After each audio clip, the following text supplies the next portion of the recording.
Dodge City and in the territory on West, there's just one way to handle the killers and the spoilers, and that's with a U.S. Marshal and the smell of gun smoke.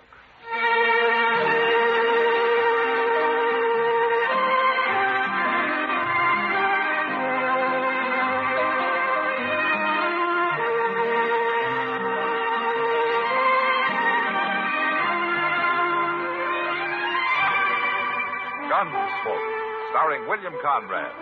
The story of the violence that moved west with young America.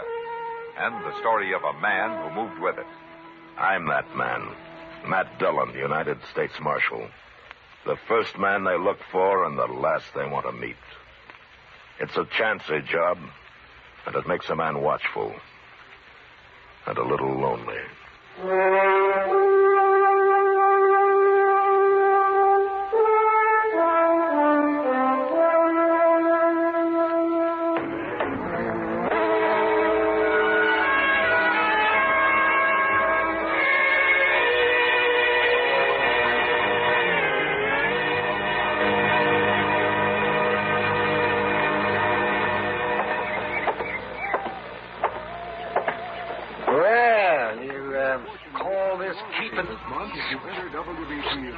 Son, like a farmer on Sunday. Hello, Doc. Yeah. I wish I was a U.S. Marshal. Get paid whether you work or not. What's the matter, Doc? Did you lose a couple of patients last night? Matt, I'm thinking of moving to San Francisco. Huh?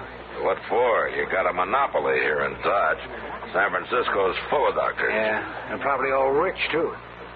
No, I'm serious, man. Yeah, forget it, Doc. You're some 20 years too late for the gold rush. And anyway, we need you here. Dodge can find another doctor. I'm tired of working day and night and getting paid with promises. Hey, you need some money? I'll call a town meeting and shake it out of these people, Doc. But if you try to go to San Francisco, so help me, I'll throw you in jail and you'll practice from there. Good.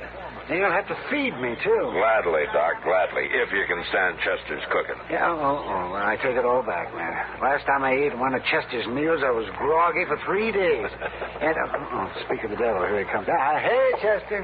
Hello, Doc. Yeah, Doc wants to know where you learned to cook, Chester. Why, my Uncle Leander learned me, Doc. I bashed with him for a time when I was a boy. Poor old fellow, he died soon after that. I'll bet he did. Well, that stage is kind of late today, ain't it? Huh? Well, the way Hank's driving, it oughtn't to be, but I haven't got time to loaf around greeting stagecoaches. I'll see you then later. So long, Doc. Bye, Doc.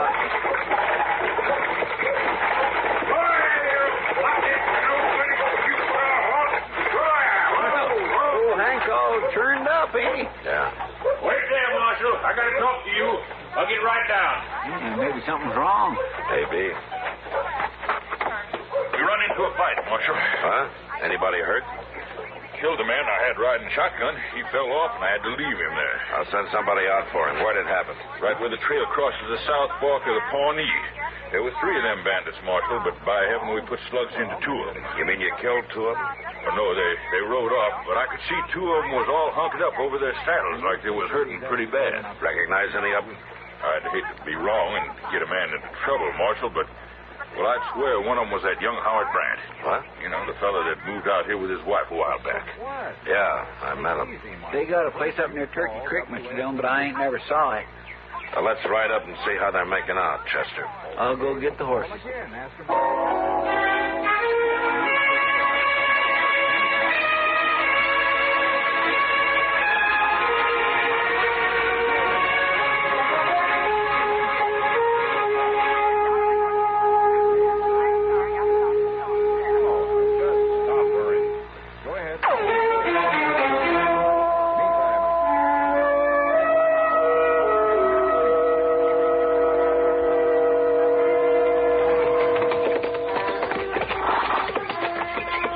I met Howard Brandt when he first come out here, Mr. Dillon.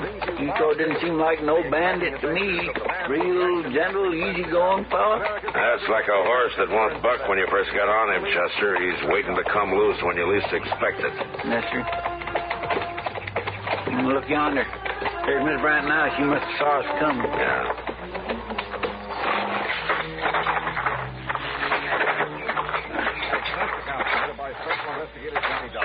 Hello, Marshal. Miss Brent, you remember Chester here?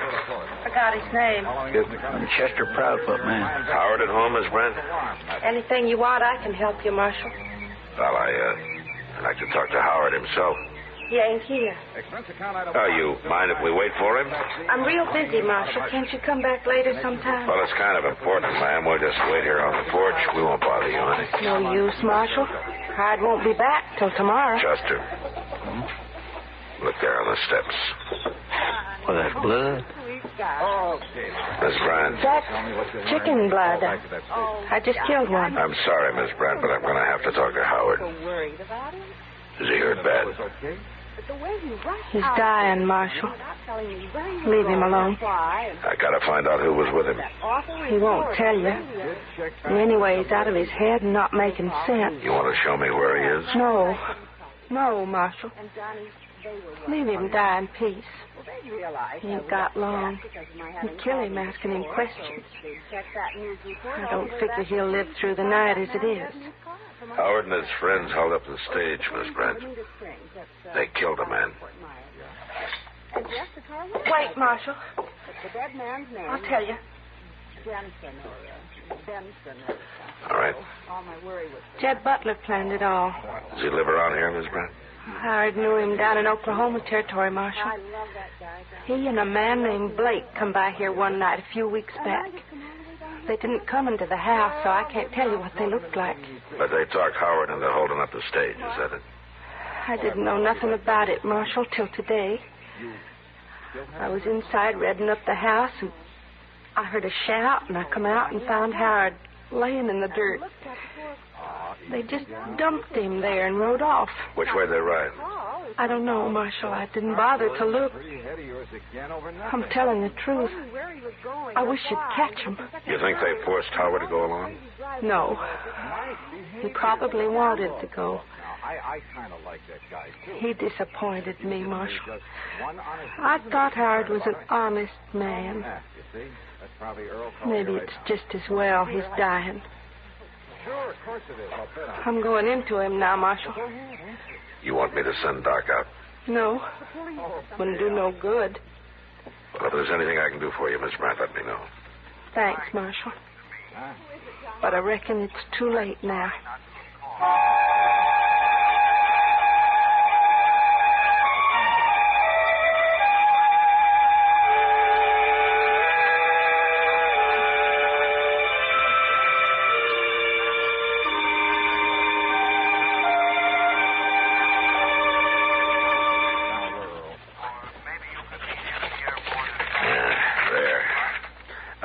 Chester, take this down to Mr. Hightower and have him print up some wanted notices from it, will you? Yes, sir. I guess that's about all I can do about Jed Butler and his friend right now. Oh, somebody will spot him and come tell you sooner or later. And I hope so.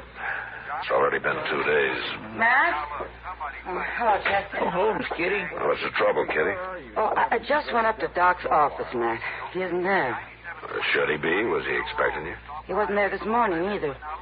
When did you see him last night? I come to think of it, not since the day of the stage holdup. Why? Well, I was with him that night. He came into the Long Branch real late. We were sitting there talking, and some kid brought him a message.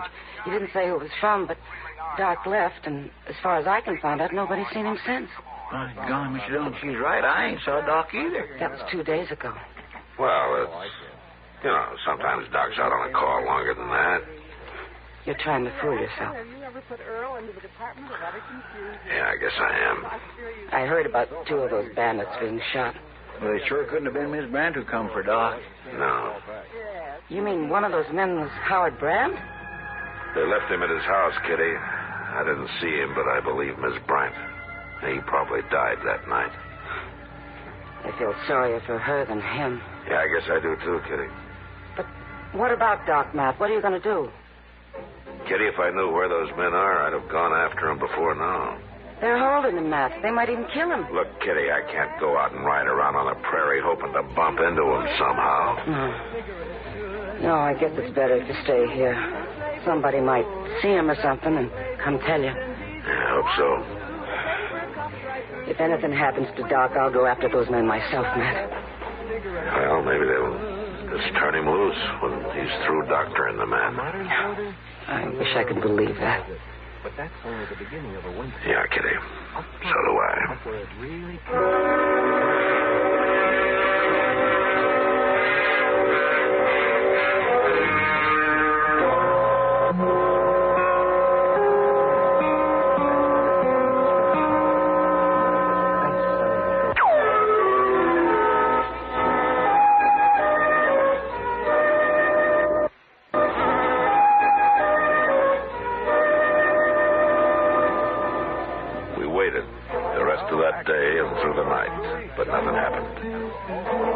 morning, however, I was walking down to the office when I saw Miss Brandt drive by in a wagon.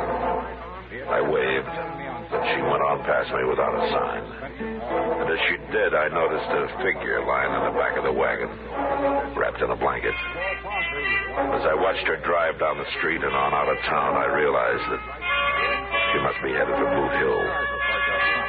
I got Chester, and we followed her out to the burying ground. She'd stopped and was taking the shovel out of the wagon when we walked up to her. I don't need no help, Marshal. Ground's hard, Miss Brandt. We'll dig a hole for you. Leave me be. He's my man, and I'll bury him myself. Right where he deserves. Among the rest of these murderers and outlaws. What are you looking at, Marshal? Your face. What happened to you? Shows, does it? Jed Butler did that, Marshal. He come by yesterday, knocked me around some. He did what for? Where is he? I was going to come tell you once I got Howard buried. But tell me now, he's got Doc with him. At least I think he has. Doc was there, all tied up, sitting on a horse. He didn't say nothing. Butler said he'd shoot him if he did. Why'd he beat you? What'd he want? He wanted to know if you'd been around and if we'd told you anything. Howard was still alive, Marshal. I don't know how he lived so long. But he died after Butler got to shaking him and slapping him. What did you tell him? Nothing. That's why he beat me. Miss Brandt, do you have any idea where his hideout could be? I was in the house crying. I didn't see him go. You couldn't track him anyway, Marshal. There's too many horses running around loose out there.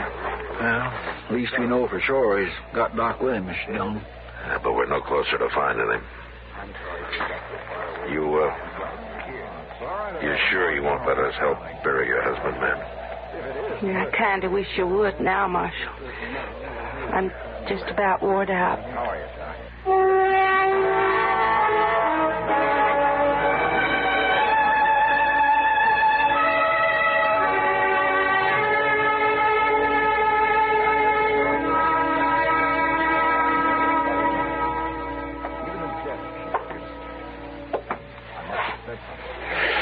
I swear, Mr. Dillon, I just can't stand this waiting around doing nothing much longer. Can't we organize a posse or something? Butler'd get scared if he got wind of a posse, Chester. You mean he'd shoot Doc and try to get away? He might. It's a safer bet just to wait it out. Tobile. Well, come on in. How are you, Tobile? Tobile always good, Chester. Well, where have you been the last month, anyway? Out scalping the white men? Tobile no scalp white man long time. Maybe too long. For a tame Indian, you sure got a wild look in your eye. What are you doing here? Tobile hunt antelope on prairie. Way off, see two white men. One ride, very funny. Tobile go very close. They no see, but Tobile see. Well, what did you see, Tobile? White medicine man. Doc? Good man. Take bullet out of Tobile long time ago. No like him all tied up in rope. Come quick, tell Marshal. Do you know where they are, Tobile? Can you track them? White man easy to track. Like buffalo herd, always big pool. When was this? Yesterday. Long ride from here. Chester, go get our horses and find a fresh one for Tobile. Maybe we won't be too late.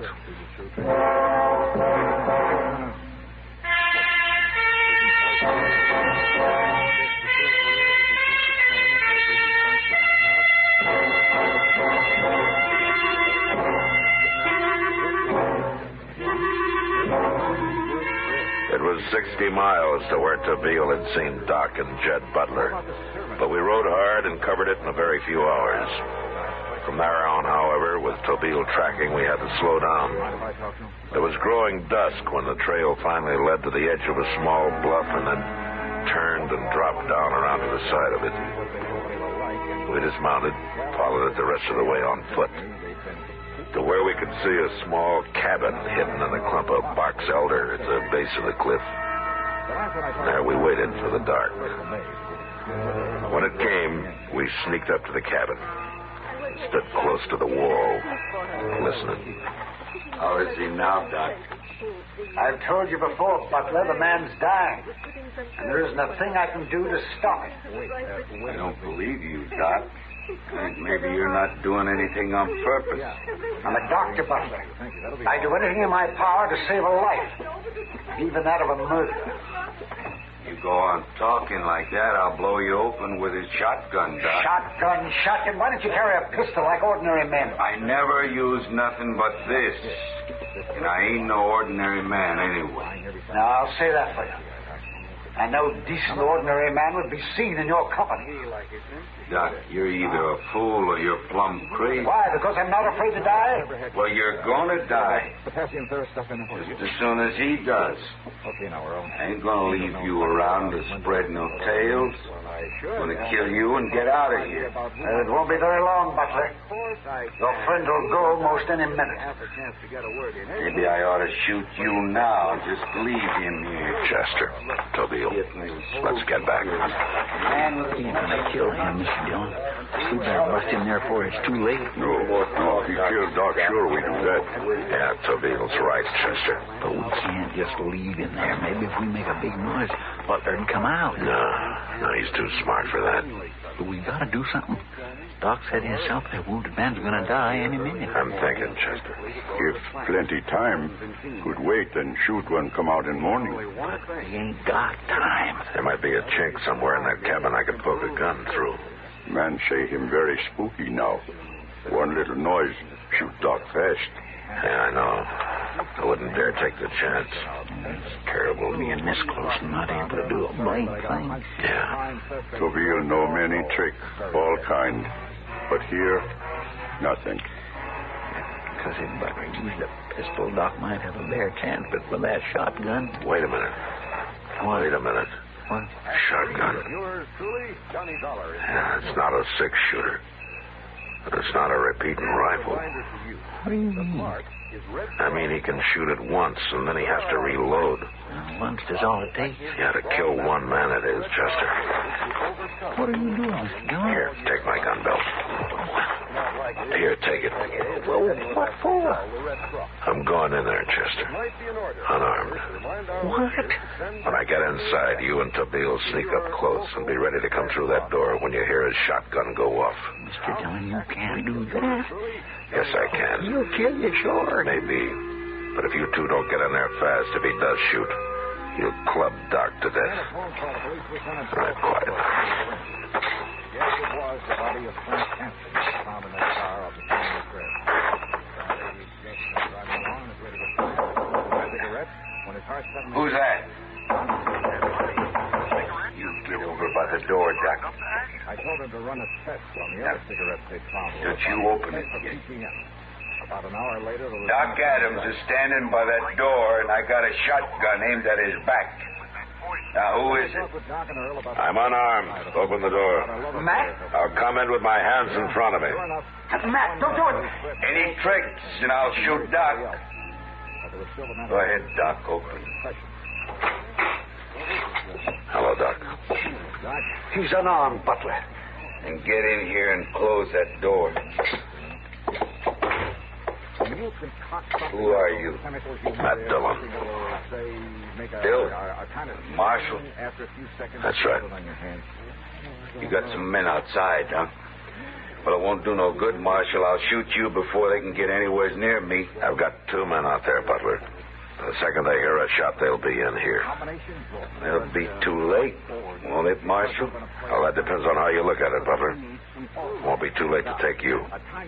That shotgun only shoots once. Take me? Well, you'll be dead. Yeah. Matt, you shouldn't have done this. Why not, Doc? It was bad enough me getting killed. He can only kill one of us, Doc. If he shoots me, Tabeel and Chester will get him. If he shoots you, I'll kill him with my bare hands. You think you got it all figured, don't you, Marshal? Just about. Well, now you know I'd rather kill a U.S. Marshal than a doctor. You know that. Matt, he's right. You should have stayed outside. And stand there waiting for him to shoot you, Doc? No, I wouldn't like that very much. Maybe he'll shoot me anyway. Maybe, but at least there's some kind of a chance now. Now, shut up a minute. I don't quite figure this. No? No. You mean you come in here knowing I'll probably kill you rather than Doc? That right? Yes, Butler, that's right. That's what he did. Why? Well, no reason, Butler. There's no reason at all. Except we're friends, I guess. Something like that. What's being friends got to do with it? You wouldn't understand, Butler. Of course you would. After all, you were nice to mine and her affections. He's willing to die for you. And ambitious guy like you. You didn't even rape me? Of course I did. Never heard of nothing like that. Him a marshal and everything. And you just happen to know. He's willing to die. That's your friend, Butler. I better take a look at it. That is a chemist? You aren't sure? Well, of course we have it. I've never had occasion to go near this stuff. Never? You're sure of that? Absolutely. Blake's dead. Quite frankly, I'd be afraid of any Well, proximity to such a... make up your mind, Butler. Never. Just don't understand a man like that. Greater love hath no man than this, that a man lay down his life for his friends. Oh. Here. No. What's that? You ain't saying that. That comes from something scripture, huh? Oh, that's all right. Why, Is that what it is? already begun to do its work. What's that bluish tint? You know, It's proof. You've been handing Blake's the only friend I ever had. Friend. Yeah. And a while ago, you were willing to leave him here to die alone. Why, you don't know anything about friendship, Butler. No. I guess I don't. Anyway, if I was in a spot like you, there ain't nobody in the world who'd have walked in here to do for me what the marshal's willing to do for you. Well, then I feel sorry for you, Butler. Real sorry. Yeah, it'll still give you pleasure to shoot. Go ahead. No. No, I'd just get killed anyway.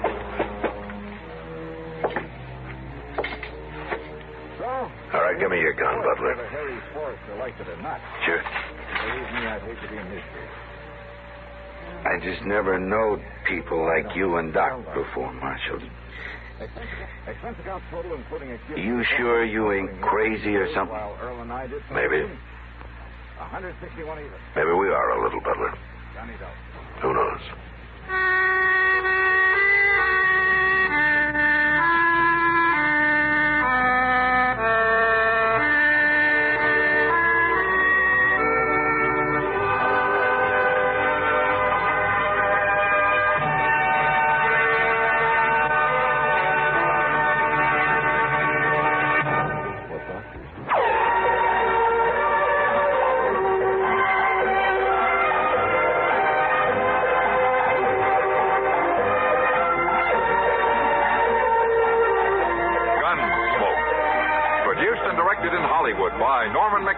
Stars William Conrad as Matt Dillon, U.S. Marshal.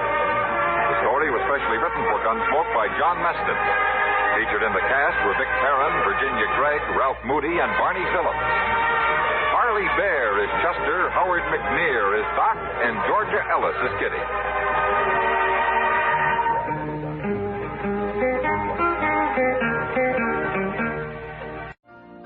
You've been listening to the OTR Gold Network. Find more classic radio at otrgold.com. Ep417.com.